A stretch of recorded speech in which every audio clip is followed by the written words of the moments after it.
முறைப்படி வேணியை பொண்ணு கேட்டு அவங்க வீட்டுக்கு போனேன். எல்லாம் நல்லபடியாக நடந்தது. கொஞ்ச நாளில் வேணிக்கு எனக்கு கல்யாணம் பண்ணி வைக்கிறேன்னு அவங்க அப்பா வாக்கு கொடுத்தாரு.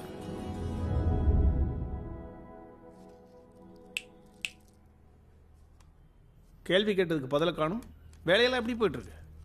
இன்னும் கிடைக்கல, ட்ரை பண்ணிகிட்ருக்கேன். நல்ல சம்பளத்தில் சீக்கிரம் வேலை கிடச்சிருமாமா. இந்த ஒரே கேசட்டை ரொம்ப நாளாக நீங்களும் ஓட்டுறீங்க. கேட்டு கேட்டு காது புளிச்சு போச்சு. என் கெட்ட நேரம். அன்னைக்கு ஏதோ ஒரு எமோஷனில் உனக்கும் என் பொண்ணுக்கும் கல்யாணம் பண்ணி வைக்கிறேன்னு சம்மதிச்சேன். ஆனால் ஏன் சம்மதிச்சேன்னு ஒவ்வொரு நாளும் நிலக்கண்ணாடி முன்னால் நின்று பூன்னு என்ன நானே துப்பிக்கிறேன் தெரியுமா? கொஞ்சம் டைம் கொடுங்க. எப்போ வாயில் அரிசி போட்டு சங்கூதி மேலே கிளப்பி விட்ட பிறகா? தம்பி, எந்த தகப்பனுமே பொண்ணுக்கு நல்லா வாழ்க்கை அமைச்சு கொடுக்கணும்னு தான் ஆசைப்படுவான். நானும் அந்த மாதிரி தான். இப்பவும் ஒன்று கெட்டு போகலை. என் பொண்ணு அழகா இருக்கா, படிச்சிருக்கா, நான் அந்தஸ்தோடு இருக்கேன். உன்னை விட பெற்றா ஒரு மாப்பிள்ளை கிடப்பான். ஏங்க யாராது?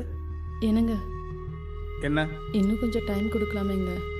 நம்ம பொண்ணுக்காக தானே. ஹவுஸ் ஒய்ஃப்லாம் நிறைய பேசலாம், ஆனால் டிசிஷன் ஏரியாவுக்குள்ள வரக்கூடாது. கையை வெட்டிக்காம காய்கறியை வெட்டுறீ.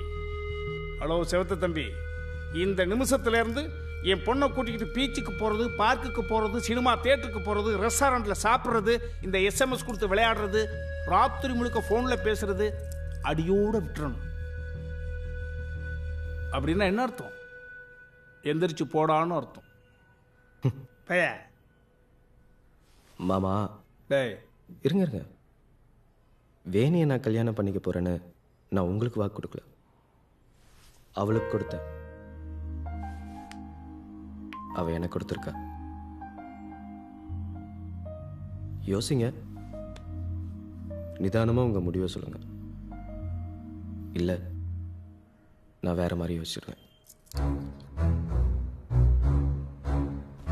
வரட்டா?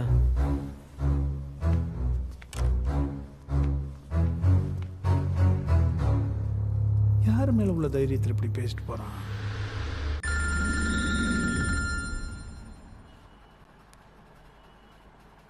சொல்லுவேனி. ஹலோ வெற்றி, அப்பா மாறுற மாதிரி இல்லை. இன்னும் ஹாஃப் அன் ஹவரில் வீட்டை விட்டு கிளம்பிடுவேன். இனிமேல் உன் கூட தான் வாழ்க்கைன்னு முடிவு பண்ணிட்டேன். என்னாச்சு? கொடுத்த வாக்கை காப்பாற்றுறது தான் எனக்கு பிடிக்கும். நாளைக்கு என்ன பொண்ணு வேற பார்க்க வராங்க.